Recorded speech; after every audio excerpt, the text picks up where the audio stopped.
இன்ஃபோநெட்டின் சமூக பார்வை. இந்தியாவில் பெரிய கட்சிகளுடைய லிஸ்ட்ல முன்னணியில திகழ்ற அதிமுக கட்சியினுடைய தற்பொழுதைய பொதுச் செயலாளர் சசிகலா குடும்பத்தினரை அங்கங்க எப்படி சொல்றாங்கன்னா மன்னார்குடி மாஃபியா அப்படின்னு சொல்றாங்க.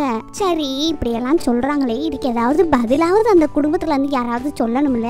அதுக்கான பதில சசிகலாவினுடைய தம்பி திவாகரனுடைய மகன் ஜெயானந்த் சொல்லியிருக்கிறாரு. என்ன அப்படின்னா, திமுக அப்படிங்கிற மாஃபியா கும்பலோட மோதணும்னு அவசியம் இருந்தா எங்களை மன்னார்குடி மாஃபியா கும்பல் அப்படின்னு அழைக்கிறது சரிதான் அப்படின்னு சொல்லியிருக்காரு. சமீபத்துல ஜெயானந்த் ஆங்கில தொலைக்காட்சி ஒன்றுக்கு பேட்டியளிச்சிருந்தாங்க. அவர் என்னென்னலாம் சொல்லியிருக்காருன்னா, அதிமுகவினுடைய பொதுச் செயலாளர் சசிகலா தான், அதுல எந்த மாற்றமும் கிடையாது. தமிழக முதல்வர் எடப்பாடி பழனிசாமி எங்க அணியில தான் இருக்கிறாரு. அது மட்டும் இல்ல, கட்சியினுடைய தலைமை அலுவலக செயலாளரும் அவர் தான். இன்னைக்கும் அதிமுக கட்சி சசிகலாவினுடைய கட்டுப்பாட்டுல தான் இருக்கு. அதிமுகவில் நான் உறுப்பினரா இருக்கேன். தீவிர அரசியல்ல நேரடியா களமிறங்க உரிய நேரத்துக்காக நான் காத்துக்கிட்டு இருக்கேன். அதிமுகவோட 2 அணி இணைப்புக்கான சாத்தியம் இனிமேட்டு கிடையவே கிடையாது. ஓ பன்னீர்செல்வம் ஏன் அப்படி செஞ்சார் அப்படிங்கிறது எங்களுக்கு இன்னும் வரைக்கும் புரியவே இல்லை. முன்னாள் முதல்வர் ஜெயலலிதாவினுடைய சொத்து விவரங்கள் சசிகலாவுக்கு மட்டும்தான் முழுமையா தெரியும். போயஸ் தோட்டம் சசிகலா கட்டுப்பாட்டுல தான் இருக்கு.